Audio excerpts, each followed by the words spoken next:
یہ تھے جناب محسن علی معصومی صاحب. یقیناً مرثیے کے اچھے بند آپ کے ذہن عالیہ کو نظر کر رہے تھے.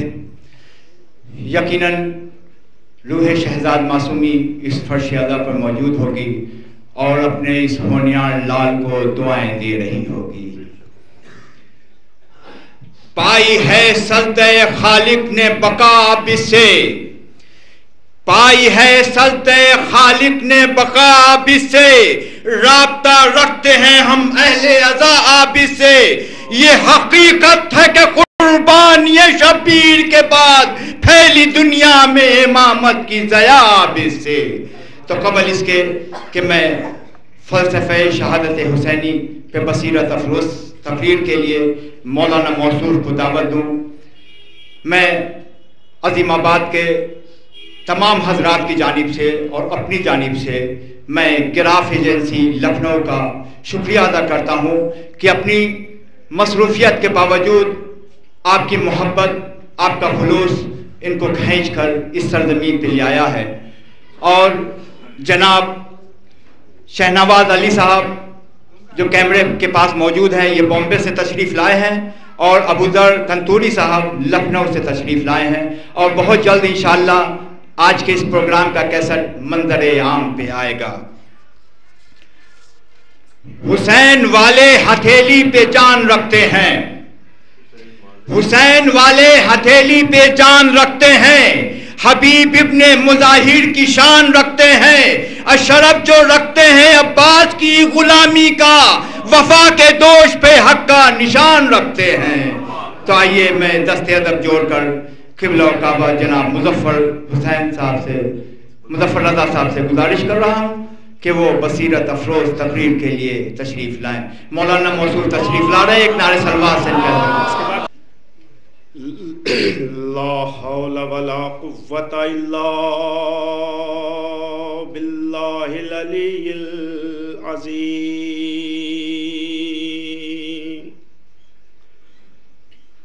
حسبنا اللہ ونعم الوکیل، نعم المولا ونعم النصیر.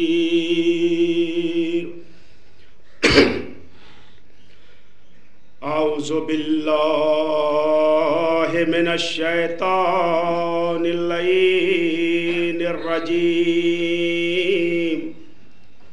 بسم اللہ الرحمن الرحیم.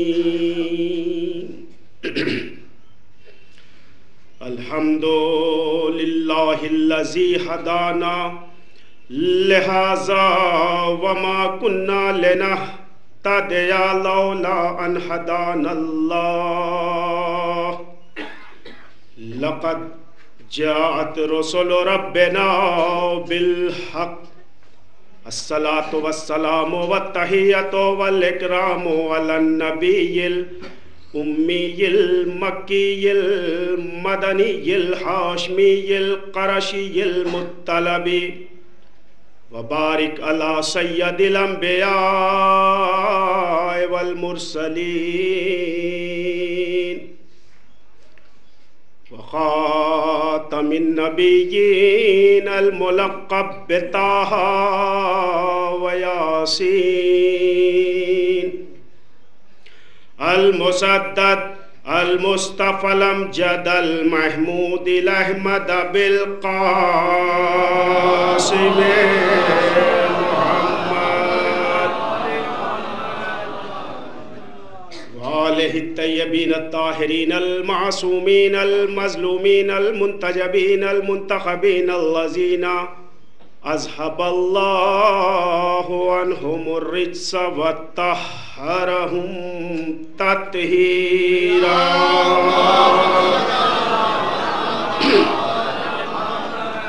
لعنت اللہ علی اعدائہم وقتلتہم وغاصبی حقوقہم ومنکری فضائلہم اجمعین. من لیلنا ھذا الى قیام یوم الدین. اما بعد فقد قال اللہ تبارک و تعالی وقولہ الحق بسم اللہ الرحمن الرحیم یا ایہا النبی انا ارسلناک شاہدا و مبشرا و نذیرا و داعیا الی اللہ باذنہ و سراجا منیرا.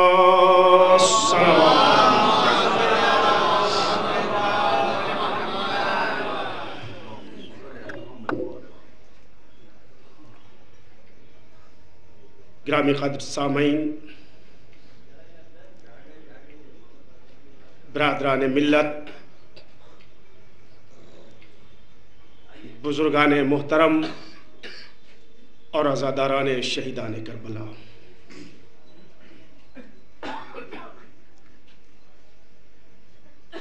کہ محمد سے وفا تو نے تو ہم تیرے ہیں، یہ جہاں چیز ہے کیا لوح و قلم تیرے ہیں.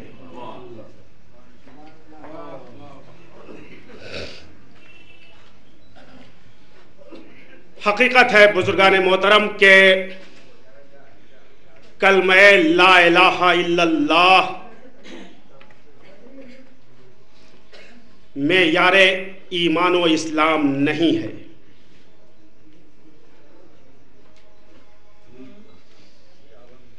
کلمہ محمد الرسول اللہ یہ نہ ایمان کا معیار ہے نہ اسلام کا معیار ہے. بڑی جسارت کر رہا ہوں برادران اسلام یہ کہتے ہوئے کہ لا الہ الا اللہ کہہ دینا اور محمد الرسول اللہ کہہ دینے سے نہ کوئی مسلمان ہوتا ہے نہ کوئی صاحب ایمان ہوتا ہے.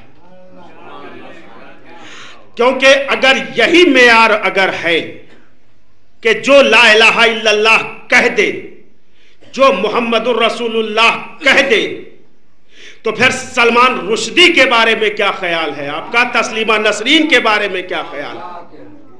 اور اگر لا الہ الا اللہ اور محمد الرسول اللہ کہنا ہی اسلام اور ایمان کی دلیل ہے تو پھر یزید کے بارے میں دنیا کا کیا خیال ہے؟ بھائی یزید بھی تو لا الہ الا اللہ محمد الرسول اللہ کہتا تھا، تو اب دنیا کہے کہ وہ بھی مومن تھا؟ نہیں. اسی لیے تو علامہ اقبال نے ایک معیار قائم کر دیا ہے کہ محمد سے وفا تو نے تو ہم تیرے ہیں، یہ جہاں چیز ہے کیا لوح و قلم تیرے ہیں. اب یہ دیکھو کہ محمد سے وفاداری کیا کہ نہیں کیا. اگر محمد سے وفاداری کیا تو وہ صاحب اسلام بھی ہے صاحب ایمان بھی ہے. صلوات پڑھتے محمد اور آل محمد.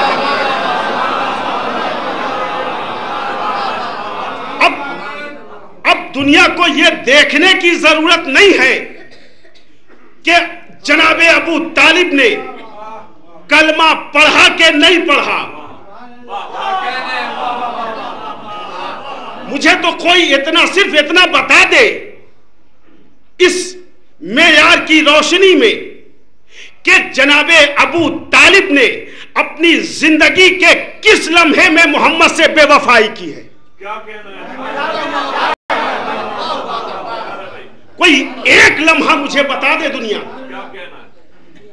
اس لیے کہ ایک معیار یہی ہے کہ محمد سے وفا تو نے تو ہم تیرے ہیں، یہ جہاں چیز ہے کیا.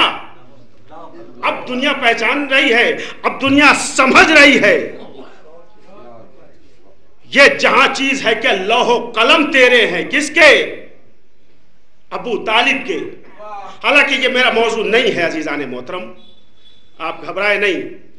میں اس ٹاپک پر کبھی بولتا ہی نہیں، اس لیے کہ یہ ٹاپک میں نے اس سے پہلے کی مجلس میں بھی یہ بات عرض کی تھی کہ میری نظر میں، میں اپنا ذاتی خیال پیش کر رہا ہوں کہ میری نظر میں یہ ٹاپک نہایت مہمل ٹاپک ہے کہ جہاں ایمان ابو طالب پر گفتگو کیا جائے.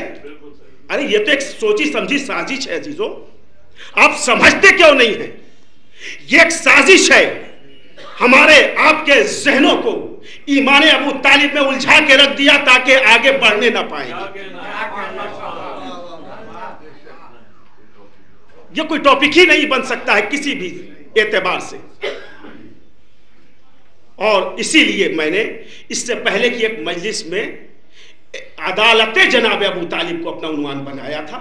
اگر بحث کرنی ہے، اگر دیکھنا ہی ہے تو احسان ابو طالب کو دیکھو، عدالت ابو طالب کو دیکھو کہ ابو طالب کا احسان کیا ہے اسلام کے اوپر، ابو طالب کا احسان کیا ہے مسلمانوں کے اوپر، عدالت ابو طالب کیا ہے دنیا والوں کی نظر میں. صلوات پڑھتے محمد اور آل محمد پر. یہ ٹاپک ہمارا نہیں ہے عزیزان محترم کہ ایمان ابو طالب پر گفتگو کی جائے. ایمان بھائی، مجھ جیسا گنہگار انسان اور کل ایمان کے باپ پر، یہی تو سب سے بڑی دلیل ہے عزیزان محترم. بھائی ابو طالب کے بیٹے کو کل ایمان دنیا مان رہی ہے، اور پوری دنیا سے میں یہ چیلنج کر کے کہتا ہوں کہ اگر ایمان جناب ابو طالب ہی کو دیکھنا ہے تو یہ ایک ہی کے باپ کو کیوں تلاش کیا جا رہا ہے؟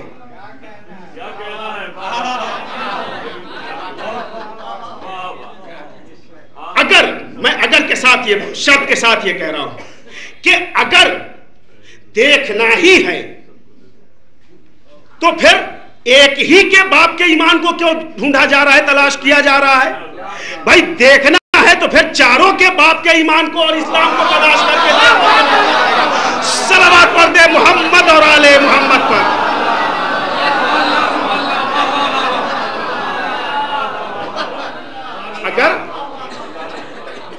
اگر کمیشن ہی بیٹھانا ہے تو ایک پر کیوں بیٹھایا جا رہا ہے بھائی؟ چاروں پر بیٹھاؤ نا. سب کے باپ دادا کے ایمان کو تلاش کرو، سمجھ میں آ جائے گا کہ پھر کیا معاملہ کیا ہے. لہذا یہ کوئی موضوع نہیں ہے عزیزان محترم. میرا موضوع صرف یہ ہے کہ وہ خاتم النبیین، وہ سید المرسلین، وہ احمد مجتبی، وہ محمد مصطفیٰ،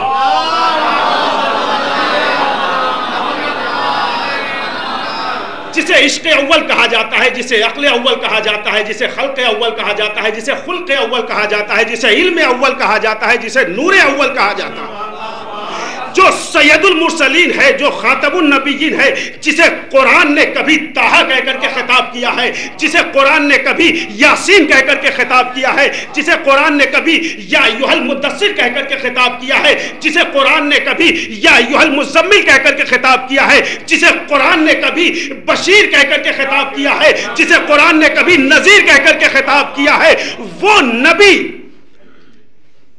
عجیب و غریب. عزیزان محترم، دنیا عظمت پیغمبر اسلام کو سمجھے.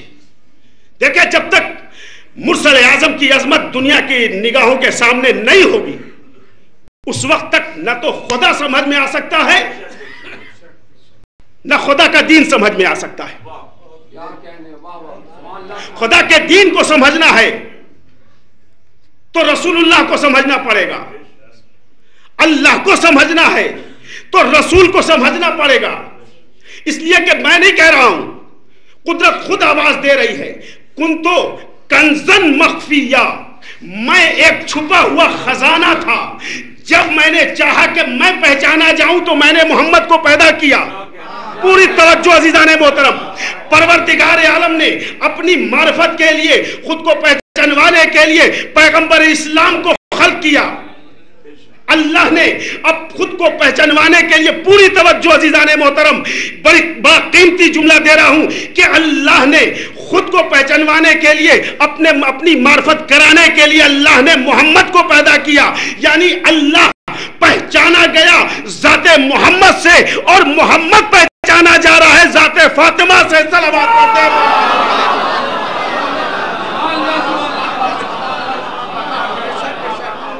بھائی علی ہے، یہ فاطمہ ہے، یہ فاطمہ کے شوہر ہیں، یہ فاطمہ کے بابا ہیں، یہ فاطمہ کے بچے ہیں. ارے آج محمد کو پہچانوایا جا رہا ہے فاطمہ کے ذریعے سے اللہ پہچانا جائے محمد کے ذریعے سے، محمد پہچانا جائے فاطمہ کے ذریعے سے۔ صلوات پڑھ دے محمد اور آل محمد پر۔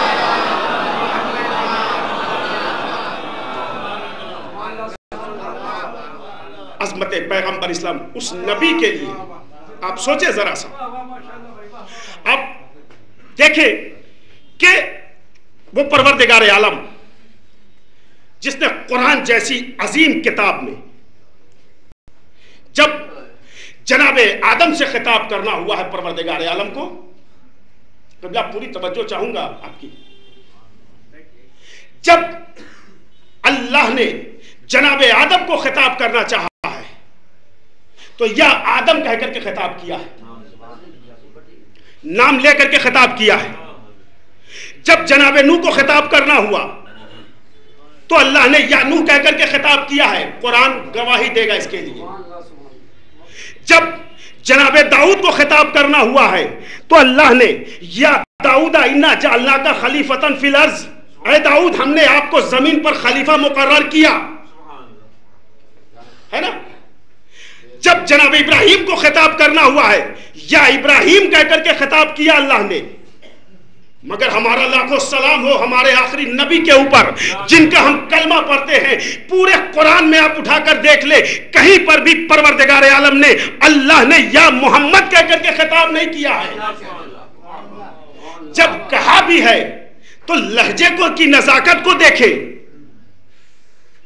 یا ایھا المزمل، اے کملی اوڑھنے والے نبی، اے چادر اوڑھنے والے رسول، یا ایھا المدثر، اے کملی اوڑھنے والے نبی، اے چادر اوڑھنے والے نبی، اے چادر اوڑھنے والے میرے رسول۔ عزیزان محترم، بات آ گئی ہے تو پھر ایک گوشہ اور آپ کے ذہنوں کے حوالے کر دوں کہ پیغمبر نے اپنے دوست پر رضا رکھی، یہ ادا دوست پر رضا رکھی، یہ ادا قدرت کو اتنی پسند آئی کہ اب اس رضا کے ذریعے سے اللہ پیغمبر کو خطاب کر رہا ہے، یا ایھا المزمل، اے دوست پر رضا رکھنے والے میرے پیارے نبی، یا ایھا المدثر، اے کملی اوڑھنے والے میرے پیارے نبی۔ بھائی یہ کملی، یہ چادر پیغمبر اپنے دوست پر کتنے لمحے کے لیے، کتنی دیر کے لیے رکھتے تھے؟ بھائی تھوڑی دیر کے لیے رکھتے تھے، جاڑے کا موسم آتا ہوگا تبھی رکھتے ہوں گے۔ گرمی کے موسم میں رسول کے دوست پہ نہ کمبل ہوتا تھا نہ رضا ہوتی تھی، بھائی کیوں رکھتے گرمی کے دنوں میں رسول دوست پہ کمبل؟ ہے کہ نہیں؟ یہ بات لمحہ فکریہ ہے ہمارے لیے، ملت مسلمہ کے لیے، کہ جتنی دیر رسول دوست پر کمبل رکھ لے، نہیں لفظ بدل دوں تو سمجھ جائیں گے آپ، اگر رسول کا کمبل رسول کو اپنی آغوش میں تھوڑی دیر کے لیے لے لے تو نگاہ قدرت میں اتنا محبوب ہو جائے کہ قدرت اس کے حوالے سے پیغمبر اسلام کو خطاب کرے۔ تو جس ابو طالب نے 17 سال اپنی آغوش میں نبی کو رکھا ہوگا، نگاہ قدرت میں وہ ابو طالب کتنا محبوب ہوگا۔ صلوات پڑھ دے محمد اور آل محمد پر، ہے نا۔ اب وہی پروردگار عالم جس نے اپنے نبی کو مختلف انداز سے خطاب کیا، ایک جگہ جہاں پر اللہ نے کہا کہ یا ایھا النبی، اے میرے نبی، انا ارسلناک، یہ جس آیت کی تلاوت کا شرف میں نے حاصل کیا آپ کی پاکیزہ سماعتوں کے حوالے، قرآن مقدس قرآن مجید کی جس پاکیزہ اور مقدس آیت کو آپ کے سماعت کے حوالے کیا ہے میں نے، ترجمہ یہ ہے کہ یا ایھا النبی، اے نبی، انا ارسلناک، میں نے بھیجا ہے آپ کو۔ کیوں بھیجا ہے؟ کیا بھیجا ہے؟ انا ارسلناک شاہدن، میں نے آپ کو، پوری توجہ عزیزان محترم، میں نے آپ کو گواہ بنا کر کے بھیجا ہے۔ بھائی کس چیز کا گواہ؟ کس چیز کا گواہ بنا کر کے بھیجا ہے؟ اور گواہ کہتے کسے ہیں یہ بھی تو دیکھنا پڑے گا۔ بھائی ہم اس وقت یہاں ہیں، باولی پر اگر کوئی واقعہ ہو جائے اور آپ مجھ سے یہ کہیں کہ بھائی آپ گواہی دے دیجئے، تو اب اگر میں اس سلسلے میں کچھ کچھ بولوں تو یہ جھوٹ ہوگا یا سچ؟ جھوٹی گواہی ہوگی نا. اس کا مطلب یہ ہے کہ گواہی کے لیے واقعے کو دیکھنا ضروری ہے. آپ نہیں پہنچ پائے. گواہی کے لیے واقعے کا کے پاس ہونا موجود ہونا یہ ضروری ہے. تبھی تو آپ بتائیں گے کہ کیا واقعہ ہوا. گواہ جھوٹے کو نہیں کہا جاتا ہے. جس نے اپنی نظروں سے واقعے کو ہوتا ہوا دیکھا ہے اسے گواہ کہا جائے گا. اے رسول، اے میرے نبی، میں نے آپ کو گواہ بنا کر کے بھیجا ہے. مشیت یہ بتانا چاہ رہی تھی کہ اے رسول، میں نے آپ کو گواہ بنا کے بھیجا ہے. آپ گواہی دیں گے. جب آدم آب و گل کے درمیان سے گزر رہے تھے تو آپ گواہی دیں گے. جب جناب نوح طوفان سے گزر رہے تھے تو آپ گواہی دیں گے. جب ابراہیم آگ میں ڈالے جا رہے تھے آپ گواہی دیں گے. یعنی 1,24,23,999 انبیاء کے ساتھ جو واقعات ہوئے ہیں ان سارے واقعات کے گواہ آپ بنیں گے. صلوات پڑھ دے محمد اور آل محمد پر. صلی اللہ کا شاہدوں، میں نے آپ کو گواہ بنا کر کے بھیجا ہے. اور کیا بنایا ہے؟ وَمُبَشِّرًا، اور بشارت دینے والا میں نے آپ کو بنا کے بھیجا ہے. بشارت دینے والا. بھائی کس چیز کی بشارت؟ بشارت کہتے کسے ہیں؟ صاحبان علم کا مجمع ہے. بشارت کہتے ہیں خوشخبری کو. کس بات کی خوشخبری؟ بھائی خوشخبری، آپ نماز پڑھیں گے، میں آپ کو خوشخبری دے رہا ہوں کہ آپ جنت میں چلے جائیں گے. یہی تو خوشخبری. یعنی بعد میں مستقبل میں آنے والی جو جزا ہے آپ کے لیے، جو جزا ہے سزا نہیں، جو جزا ہے اسے بشارت کہا جاتا ہے. تو رسول میں نے آپ کو بشیر بنا کر کے بھیجا ہے، یعنی خوشخبری دینے والا بنا کر کے بھیجا ہے. آپ نمازیں پڑھیں، اب رسول کہیں گے نماز پڑھو جنت ملے گی، یہ بشارت ہے. نماز پڑھو کوثر ملے گی، یہ بشارت ہے. بھائی عجیب و غریب معاملہ ہے عزیزان محترم کہ جنت کی بشارت دے دے رسول، سارے مسلمان خوش ہو جائیں. کوثر کی بشارت دے دے اگر رسول، سارے مسلمان خوش ہو جائیں. وہی رسول اگر سردار جوانان جنت کی بشارت دے تو مسلمانوں کو اعتراض ہو. اگر ساقی کوثر کی بشارت دے تو سارے مسلمانوں کو اعتراض ہو. صلوات پڑھ دے محمد و آل محمد.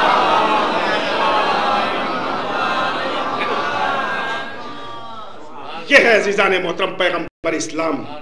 میں نے آپ کو شاہد بنا کر کے بھیجا ہے، میں نے آپ کو بشیر بنا کر کے بھیجا ہے، میں نے آپ کو نذیر بنا کر کے بھیجا ہے، ڈرانے والا. دنیا مجھے بتائے کہ جناب آدم سے لے کر جناب عیسیٰ تک اس دنیا میں آئے اسلام کی تعلیم دینے کے لیے، اسلام کا پیغام پہنچانے کے لیے.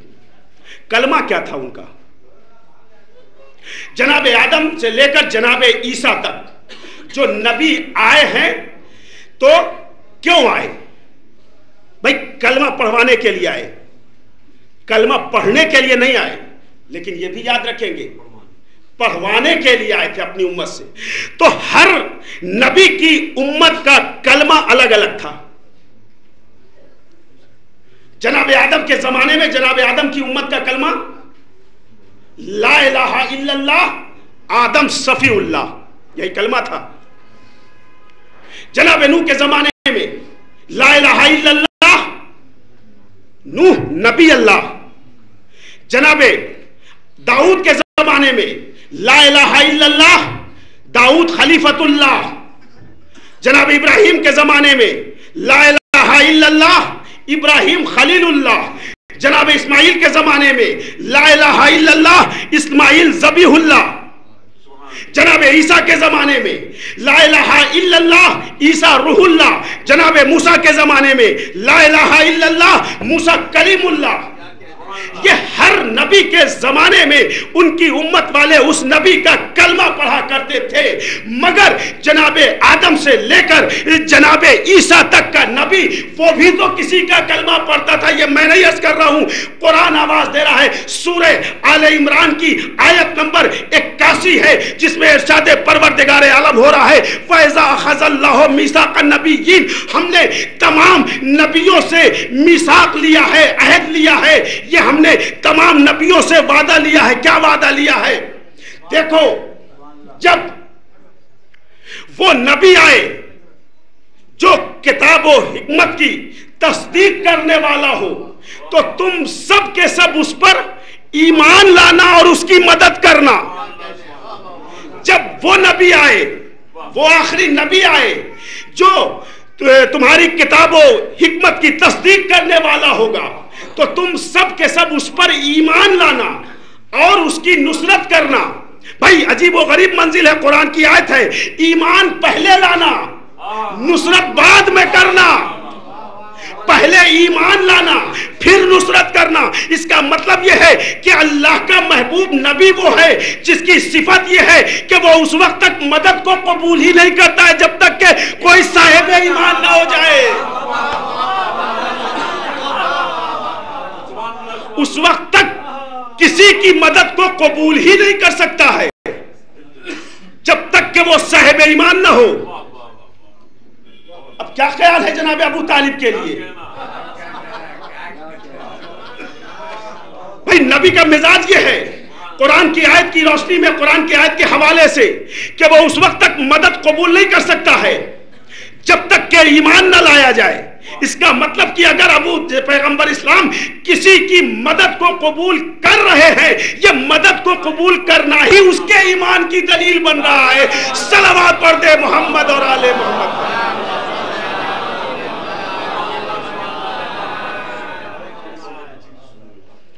عزیزان محترم، دامن وقت میں گنجائش نہیں، ورنہ میں اس پر مزید گفتگو کرتا، لیکن عجیب و غریب معاملہ ہے یہ۔ وہ نبی جس کے اتنی صفتیں قرآن مجید میں پروردگار عالم نے پیش کیے، پورا قرآن جس کا قصیدہ بن رہا ہو، ایک ایک لفظ، ایک ایک آیت اس نبی کا قصیدہ بن رہا ہے۔ جس اعتبار سے بھی آپ دیکھیں، قرآن کی جس آیت کو بھی اٹھا کر دیکھ لیا، وہ پیغمبر اسلام کا قصیدہ۔ اب وہ نبی ہے نا، یہ آج جو یہ ابھی یہ مجلس منعقد کی گئی ہے، باب ازا ایک بات ذہن میں آ گئی، یہ مجلس شب بیداری کی مجلس اور شب بیداری کی ابتدائی مجلس ہے۔ دیکھیں، یہی تو میں بتانا چاہتا ہوں ملت مسلمہ کو کہ محمد سے وفا تو نے تو ہم تیرے ہیں، یہ جہاں چیز ہے کیا لوح و قلم تیرے ہیں۔ ہمارا کوئی بھی عمل سیرت پیغمبر اسلام کے خلاف نہیں ہوتا ہے، تم مجھے بتا دو، میں ماننے کو تیار ہوں۔ یہ شب بیداری بھی اگر ہے تو سیرت ہے۔ یہ شب بیداری، یہ سیرت ہے۔ بھئی کس کی سیرت ہے؟ دنیا جہاں بہت سارے الزام ہم پر لگائے جاتے ہیں، وہاں ایک الزام یہ بھی کہ یہ صحابہ کو نہیں مانتے۔ ہماری جانیں قربان ہو صحابہ رسول کے اوپر، نہیں کیسے مانتے ہیں ہم؟ جو صحابہ رسول کو نہیں مانے وہ صاحب ایمان نہیں ہے۔ اور ہم تو صحابہ کی سیرت پر عمل کیا کرتے ہیں، اور اگر یقین نہ ہو تو آئیے تھوڑی دیر کے لیے 1400 سال پہلے کی دنیا میں چلتے ہیں۔ سن 7 ہجری کا زمانہ ہے، قبلہ سن 7 ہجری کا زمانہ ہے۔ 39 دنوں تک واقعہ سب آپ کا سنا ہوا ہے۔ سن 7 ہجری ذہن میں رکھیں گے، سن 7 ہجری۔ میں نے کہا کہ ہمارا کوئی بھی عمل سیرت صحابہ کے خلاف نہیں ہوا کرتا ہے، سیرت رسول کے خلاف نہیں ہوا کرتا ہے۔ یہ شب بیداری بھی جو ہم کر رہے ہیں یہ بھی سیرت ہے۔ یہ علم جو اٹھا رہے ہیں، یہ علم کا انتظار جو کر رہے ہیں، یہ بھی سیرت ہے۔ صلوات پڑھ دے محمد اور آل محمد پر۔ سن 7 ہجری میں آئے، 1400 سال پہلے سن 7 ہجری تاریخ کا خوبصورت دن پیغمبر نے 39 دن تک جو واقعہ ہوا وہ سب آپ بتانے کی ضرورت نہیں ہے. 39 دن تک لوگ علم لے کر جاتے رہے اور واپس آتے رہے. شب ہوئی 39 دن گزر گیا اور 40ویں دن کی شب آ گئی. تو پیغمبر نے فرمایا لوتینا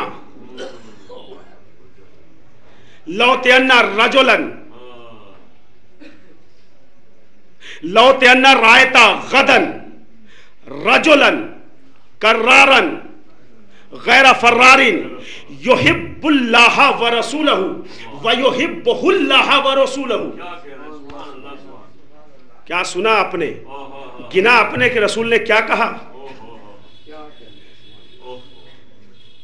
لوتینا رایتا غدن، کل میں علم اس کو دوں گا، کل میں علم دوں گا. بھائی لہجے کو دیکھیں، کل میں علم دوں گا. اس کا مطلب ہی یہ ہے کہ 39 دنوں تک علم لے کر جانے والے وہ تھے کہ جنہیں رسول نے علم نہیں دیا تھا. کبھی تو رسول کو کہنا پڑا کل میں علم دوں گا. بھائی کل میں علم دوں گا،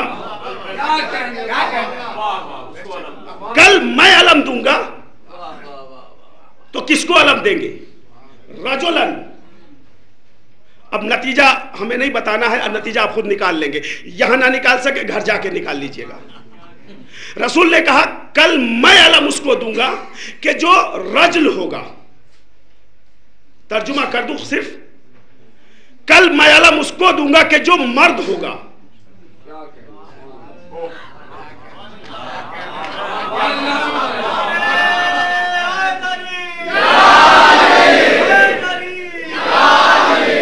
کل میں علم اس کو دوں گا جو مرد ہوگا، بقیہ میں نہیں جانتا. کل میں علم اس کو دوں گا کہ جو مرد ہوگا رجل ہوگا. بھائی رجل کا دیکھ لے، لغت اٹھا کے دیکھے نا، لغت میں کیا لکھا ہے؟ رجل کے معنی مرد کے ہوتے ہیں. پیغمبر نے یہی تو کہا ہے. ساری کتابوں میں لکھا ہوا ہے، کوئی میری کتاب میں ایک کتاب میں نہیں لکھا ہوا ہے، تمام کتابوں میں ہے. آپ جس کتاب کو اسلام کی اٹھا کے دیکھ لیں، خیبر کا واقعہ اور اس میں یہ پیغمبر کا قول نظر آئے گا آپ کو. کل میں علم اس کو دوں گا کہ جو مرد ہوگا، کرار ہوگا. کرار کے معنی ہوتے ہیں بڑھ بڑھ کر حملہ کرنے والا. کرار ہوگا، غیر فرار. دیکھیں ساری صفتیں پیغمبر نے کچھ بچا کے نہیں رکھا ہے. کرار ہوگا، غیر فرار ہوگا، بھاگنے والا نہیں ہوگا. اب 39 دن ایک طرف آپ رکھیں، اس کو آپ اپنا گھر پر جا کے کیلکولیٹ کر کے دیکھ لیجئے گا کیا نتیجہ نکل رہا ہے اس سے.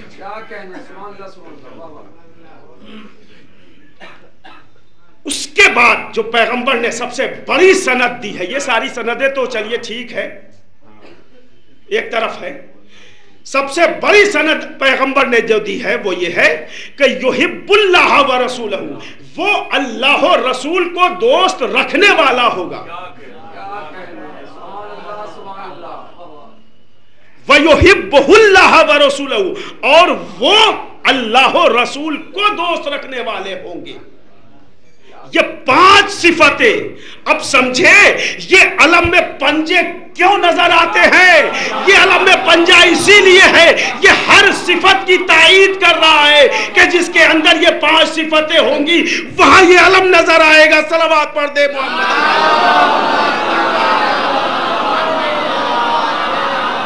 تو میں نے یہ عرض کیا کہ ہمارا کوئی عمل نہ سیرت رسول کے خلاف ہوا کرتا ہے نہ سیرت صحابہ کے خلاف ہوا کرتا ہے. جب پیغمبر نے یہ اعلان کر دیا شب کے وقت میں کہ کل میں علم دوں گا، یہ کل کہنا ہی بتا رہا ہے کہ رات کی بات ہے، رات کی بات ہے. یہ کل میں علم دوں گا تو اب ظاہر سی بات ہے کہ پیغمبر نے جب یہ بیان دیا ہوگا، یہ سٹیٹمنٹ دیا ہوگا، تو وہاں پر 150 سوا لاکھ نہ صحیح، سوا لاکھ نہ صحیح، کم سے کم 150 200 400 500 تو ہوں گے ہی.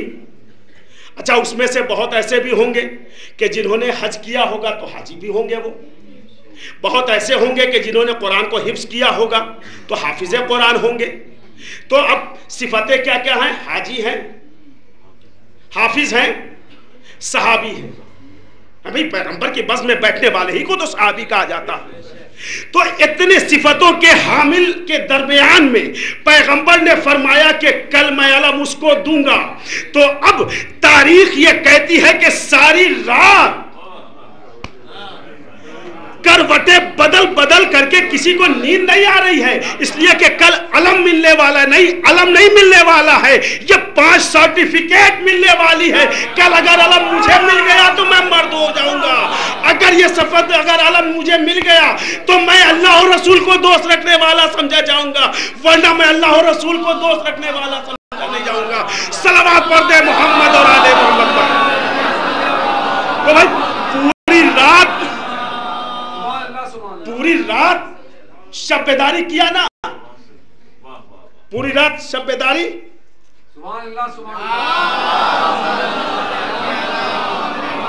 پوری رات شب بیداری کیا. ہم بھی وہی کر رہے ہیں. اچھا یہ شب بیداری کیوں کیا؟ علم کا انتظار. صحابہ اگر علم کا انتظار کرے تو بدعت نہیں ہے، گناہ نہیں ہے. ہم اگر علمدار کا انتظار کر رہے ہیں تو یہ بدعت ہے، یہ گناہ ہے. صلوات پڑھ دے محمد اور آل محمد پر.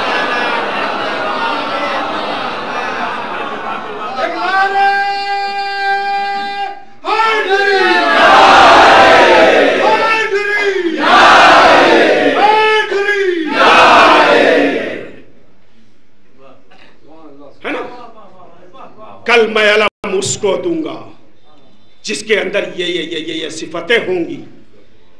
کرار ہوگا، غیر فرار ہوگا، اللہ و رسول کو دوست رکھنے والا ہوگا، اللہ و رسول اسے دوست رکھنے والے ہوں گے. یہ اتنی صفتوں کا حامل علم لے کر گیا. اور نہیں عزیزان محترم، بس میں آخری جملہ کہ احترام نبوت دنیا کو اگر سیکھنا ہے تو یا تو علی سے سیکھے یا علی کے باپ ابو طالب سے سیکھے احترام نبوت. اس لیے کہ پیغمبر نے فرمایا کہ یہ علی اس وقت تک لا یرجو، تم پلٹ کر واپس نہیں آؤ گے، اس وقت تک واپس نہیں آؤ گے کہ جب تک تم مرحب کا سر قلم نہ کر لو، خیبر کا در فتح نہ کر لو، اس وقت تک پلٹ نہیں سکتے ہو. اب جب پیغمبر نے مولا علی کو علم دے دیا تو اب علی کا نشانہ ٹارگٹ وہاں ہے، نگاہیں وہاں لگی ہوئی ہے، چہرہ ادھر ہے. جب ادھر ہے علم لے کر چلے، پیچھے سے پیغمبر اسلام دوش پر ہاتھ، اے علی ہماری دعائیں تمہارے ساتھ ساتھ. اب پیغمبر سمجھا رہے ہیں، پیغمبر علی سے گفتگو کر رہے ہیں، مگر علی کی نگاہیں ہیں کہ جو میدان پر ٹکی ہوئی ہیں، خیبر کے در پہ لگی ہوئی ہیں. بھئی کسی صحابی نے بڑھ کر پوچھ دیا، ٹوک دیا، اے علی یہ کیسا احترام ہے؟ بھئی رسول تم سے گفتگو کرنا چاہ رہا ہے اور تم ہو کہ تم اپنی پشت علی رسول کو دکھائے دے رہے ہو. دیکھیں عجیب منزل ہے عزیزان محترم.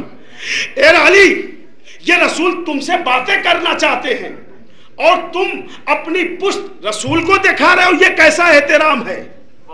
ایک مرتبہ علی نے اپنے چہرے کو گھمایا نہیں، وہیں سے صحابی سے فرمایا، تو نے ابھی میرے پیغمبر کے جملے کو نہیں سنا؟ بھئی میرا پیغمبر یہ کہتا ہے علی اس وقت تک نہیں واپس ہوگا، علی اس وقت تک اپنے منہ کو نہیں پھرائے گا جب تک کہ خیبر کے در کو فتح نہ کر لے. تو میرے نبی نے کہہ دیا ہے، لہذا علی اس وقت تک اپنے چہرے کو نہیں گھمائے گا جب تک کہ خیبر کا در فتح نہ کر لے. صلوات پڑھ دے محمد اور آل محمد پر.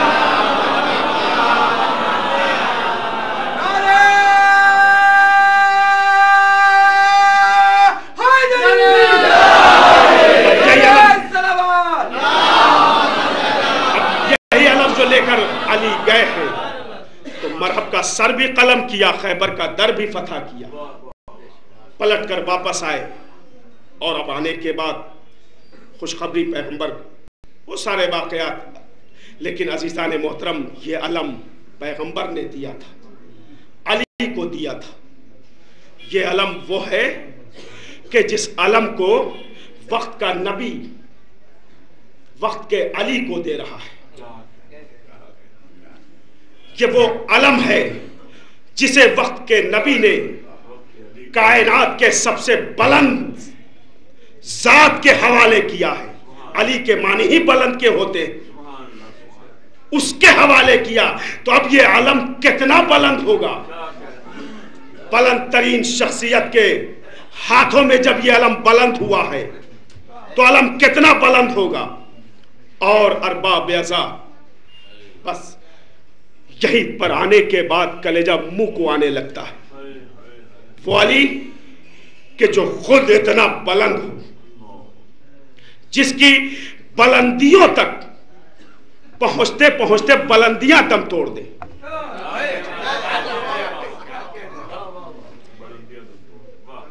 اس علی کے ہاتھ میں یہ علم ہے. وہ علی اتنا کائنات کا اتنا بلند علی، اور وہ نماز شب کے مصلی پر آ کر اپنے بلند ہاتھوں کو جب بلند کر رہا ہوگا اور بلند کر کے یہ کہہ رہا ہوگا، پالنے والے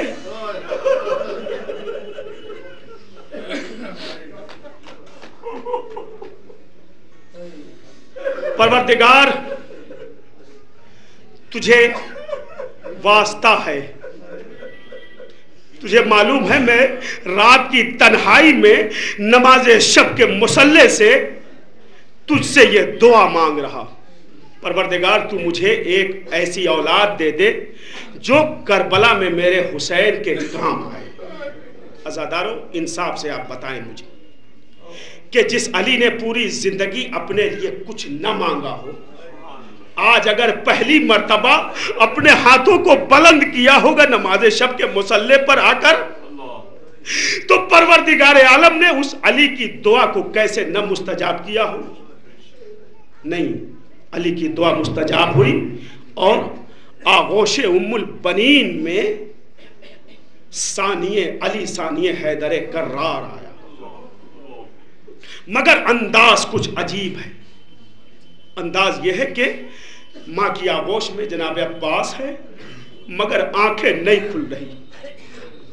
جب جناب ام البنین نے دیکھا کچھ دیر تک کہ عباس آنکھیں نہیں کھول رہا ہے، میں ایک مرتبہ یہ پیغام مولا علی تک پہنچایا، اے میرے والی و وارث، یہ بچے نے ابھی تک آنکھیں نہیں کھولی.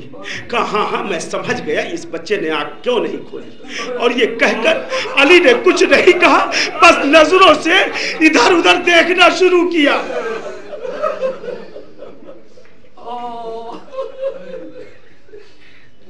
نگاہوں سے مولا علی نے کسی کو تلاش کرنا شروع کیا، پر دیکھا ایک گوشے میں حسین بیٹھے ہیں. کہا میرے لال حسین جلدی میرے قریب آؤ. حسین کو قریب بلایا، ایک کہا کہ جاؤ اور اپنے بھائی عباس کو اپنی آغوش میں لے لو. اب جو حسین آگے بڑھے، حسین نے ہاتھوں کو پھیلایا، ارے ادھر حسین نے ہاتھوں کو پھیلایا، ادھر سے عباس نے شانوں کو بڑھا دیا.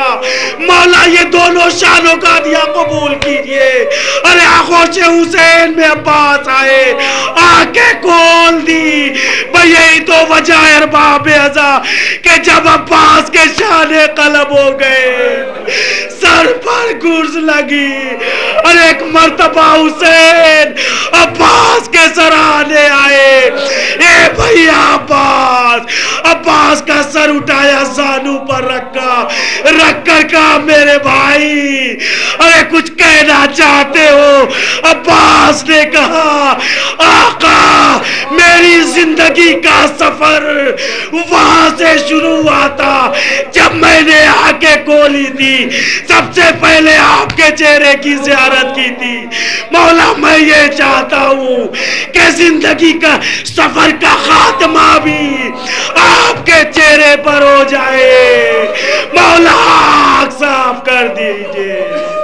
اے عزادارو، اور ایک مرتبہ حسین نے عباس کے آنکھوں سے خون صاف کیا، عباس کی آنکھ کھلی، حسین کا چہرہ دیکھا، عباس کی روح پرواز کر گئی. حسین نے علم اٹھایا، در سکینہ در خیمہ پر. ارے سکینہ منتظر تھی میرے چچا کا علم آ رہا ہے. عزادارو جب یہ علم گیا تھا تو علم کے پریرے پر نصر من اللہ وفتح قریب لکھا تھا, مگر اب جو علم واپس آیا انا للہ وَإِنَّا إِلَيْهِ رَاجِعُونَ. واہ غربتا السلام علیکہ یا ابا الفضل العباس, السلام علیکہ یا ابن امین.